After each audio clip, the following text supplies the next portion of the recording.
Gue yakin lu pada pernah kan bangun tidur kaget, mendadak kok udah weekend aja, udah hari Minggu. Bangun tidur kaget, anjrit, udah sebulan.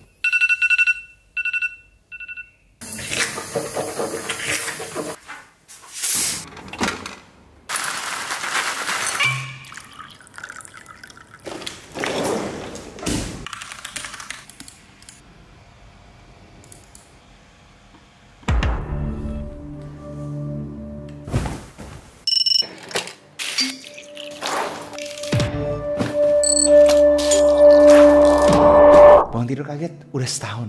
Dan gue yakin kalian pasti pernah denger orang-orang tua ngomong hidup tuh singkat, cepat, pendek. Dan itu yang nge-trigger gue bikin video ini.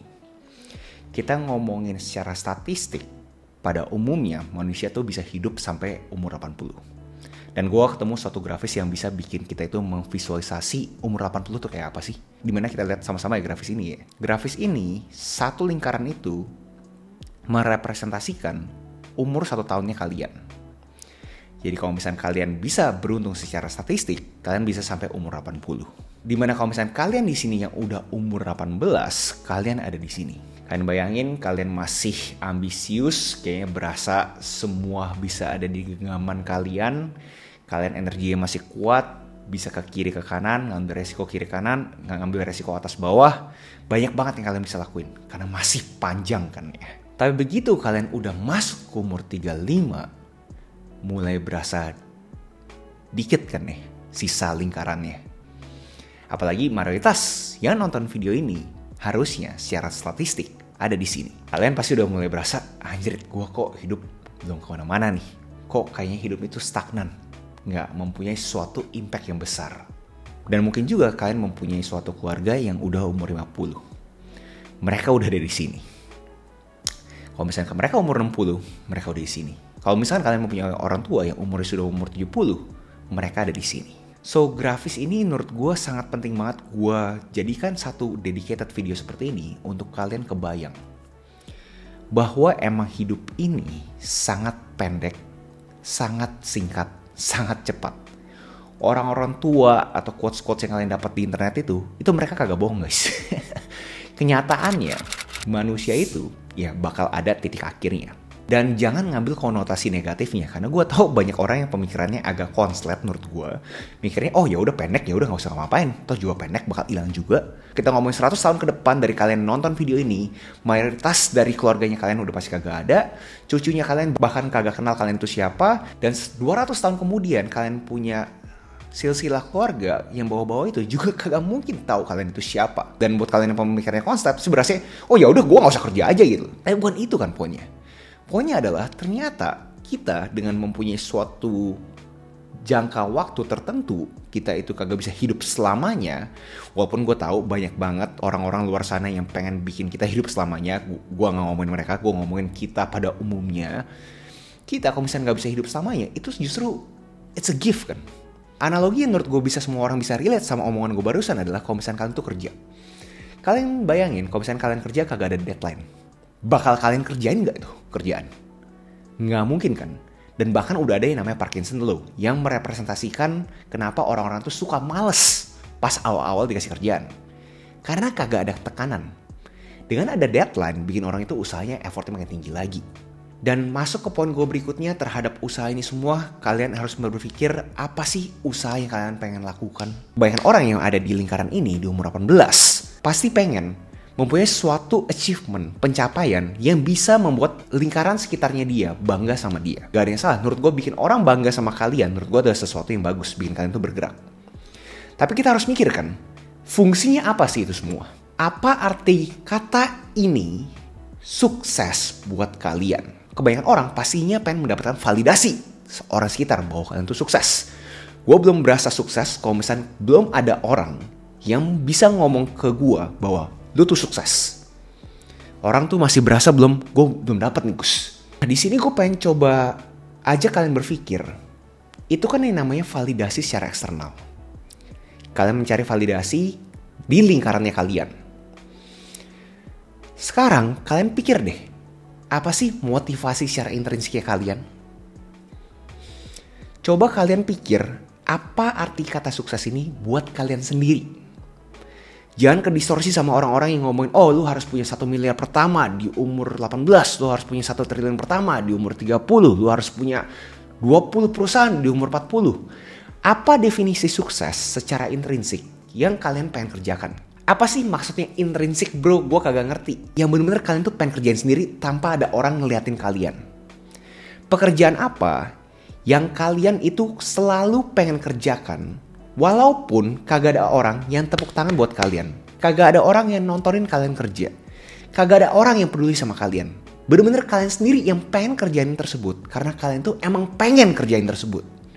Coba kalian pikirin. Karena menurut gue itu yang bisa bikin lu tuh tanda kutip bahagia. Karena motivasinya itu tidak bergantung dengan orang punya opini. Motivasinya itu berdasarkan kalian punya intrinsik. Kalian tuh emang pengennya seperti apa? Karena hidup ini kan singkat kan ya. Buat apa kalian berlomba-lomba mencari validasi eksternal?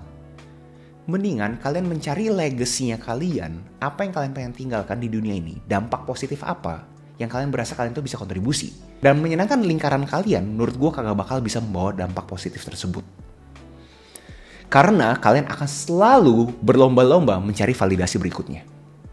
Kalian harus mikir, apa sih yang gue beneran pengen kerjain? Yang bahasa kerennya, legacy. Dan di sini pun gue juga pengen sharing beberapa data yang menjadi fundamental gue saat gue berpikir. Jadi gue ngomong ini semua tuh kagak ngemeng doang, gue ada dasarnya gitu. Ada suatu survei yang kasih tahu ke kita, bagaimana sih cara kita menghabiskan waktu dengan orang-orang di sekitar kita. Jadi grafisnya seperti ini. Di sumbu X ada umurnya manusia. Di sumbu Y ada jam yang dialokasikan untuk orang-orang terdekat kita. Dikategorikan orang-orangnya dari keluarga lah, dari teman, dari coworker, dari partner, itu semua dikategorikan. So awal-awal kalau misalnya kita lahir dan masuk ke usia remaja, kita itu pasti buang waktu dengan kita punya keluarga kan ya. Nah, tapi seperti grafis ini bisa memperlihatkan ke kalian, pas kalian udah umur 20, di mana mayoritas yang nonton ini harusnya di sana, waktu dengan kalian punya orang tua makin rendah loh. Kalian punya waktu dengan keluarganya kalian makin rendah. Dan abis itu stagnan, cuma sampai 2 jam per hari. Dari sini gue bisa menyimpulkan kalau misalnya kalian udah umur 20, pastikan 2 jam tersebut itu benar-benar quality time.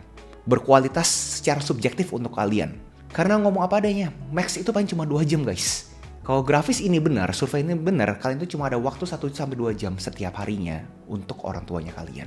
Lanjut yang gue yakin juga pasti kalian berasa penting banget, yaitu pertemanan. Pertemanan pas kalian umur 18, umur 19 masih seru banget tuh. Masih tinggi gitu. Tapi begitu kalian itu udah hit umur 20-an, 30-an, pertemanan kalian juga makin dikit kan. Makin mengecil.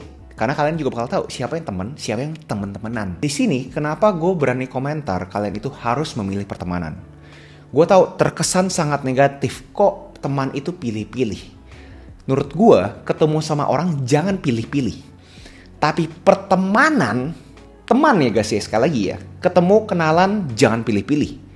Pertemanan menurut gue harus dipilih. Karena grafis ini harusnya sudah memberitahukan ke kalian berapa banyak teman yang akhirnya bakal sama kalian walaupun kalian itu susah ataupun kalian itu lagi senang. Dan berikutnya adalah partner. Kalau misalkan kalian akhirnya menikah, seperti kita bisa lihat di grafis ini, semakin lama semakin tinggi kan kita punya waktu yang kita alokasikan ke partnernya kita. Di umur 70, di umur 80, di umur 60, 70, 80, bahkan sampai 5 jam per hari. Basically partner kita adalah kita. Sama gitu alokasi jamnya. Dan itu kenapa penting banget kalian itu bisa ketemu suatu partner yang sefrekuensi, yang ngelihat dunia ini sama seperti kalian. Ya kalian bayangin kalau misalkan kalian dari umur 30 sampai umur 70, kalian ketemu sama satu partner, tapi kalian kagak sefrekuensi. Kalian bayangin waktu 4-5 jam kerjaan itu cuma berantem doang. Bisa gila gak? Di sini menurut gue kuncinya bukan love, bukan cinta-cintaan. Menurut gue kata kuncinya adalah genuine. Cari orang yang benar-benar genuine, benar-benar ikhlas secara sincere. Lu tuh pengen spending time, pengen mengalokasikan waktu sama dirinya. Love sih bisa aja love. Tapi kalau misalnya lu kagak enjoy, kagak genuine, kagak sincere buat lu alokasikan waktu ke dia, bakal susah.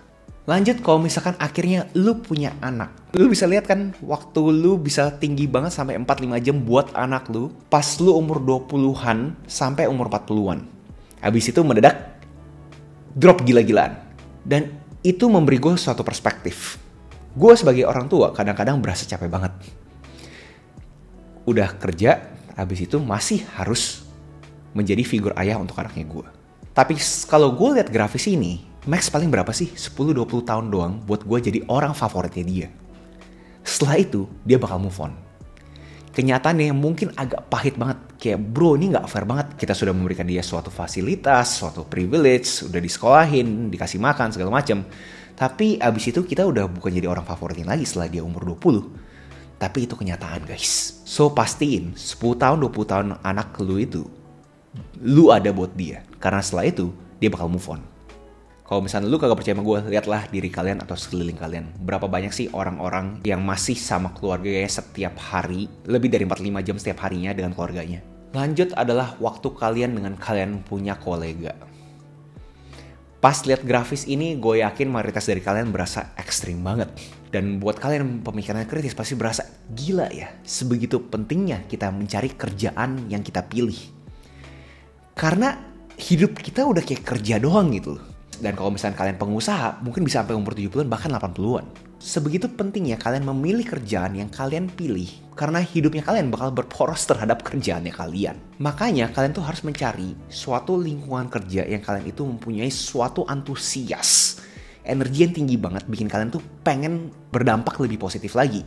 Dimana gue punya wejangan ke anak-anak muda, selalu learn, earn, and fun. Pastikan kondisi sekarang lu tuh belajar sesuatu, lu bisa menghasilkan sesuatu, earn, atau fun, lu tuh berasa lu tuh enjoy ngelakuinnya. Kalau misalnya lu ada 3-3 ya, congrats guys, itu tuh udah susah banget.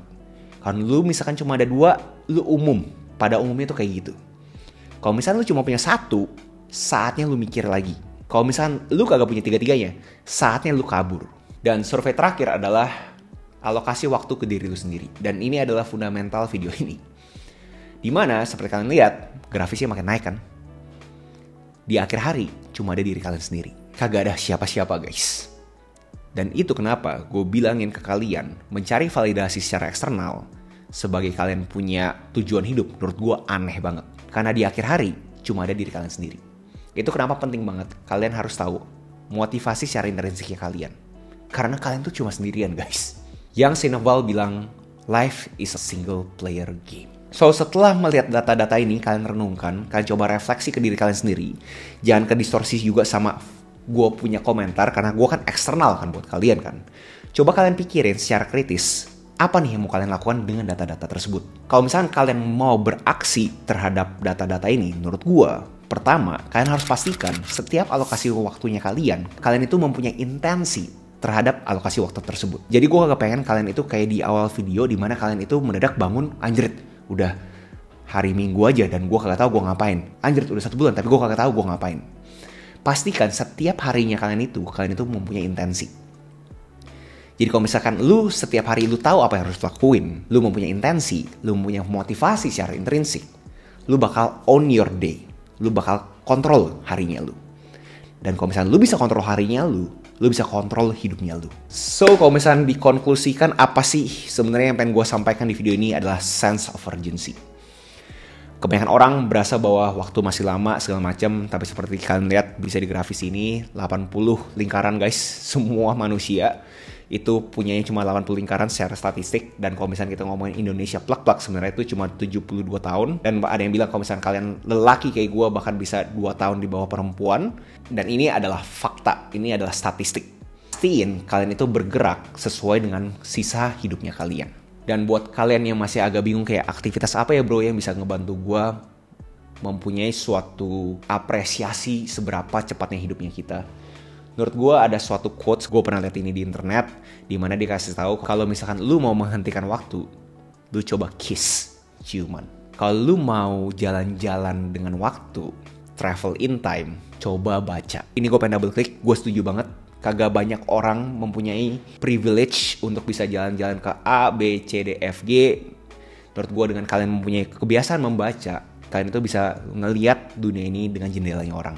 Kalau misalkan kalian pengen keluar dari konsep yang namanya waktu ini, escape time, coba dengerin musik. Kalau misalkan kalian pengen ngerasain waktu itu berjalan, coba nulis. Kedengaran kan suara tek tek tek dan terkesan kayak lama banget. Dan buat kalian yang pengen coba release time, nafas. So itu aja video gue hari ini. Gue tahu terkesan kayak agak mellow banget, tapi gue mempunyai harapan tinggi untuk kalian bisa mengambil dampak positifnya, konteskan ke diri kalian masing-masing, dan gue yakin semua warga kreatif di sini pemikirannya kritis dan pasti bisa mendapatkan hal positif juga dari video gue. Itu aja. Next video saya apa yang menurut kalian menarik untuk kebawakan, tinggal komen aja di bawah. Jangan lupa like, comment, subscribe, nyalain notifnya, share teman kalian, and I'll see you in next video. Salam kreatif.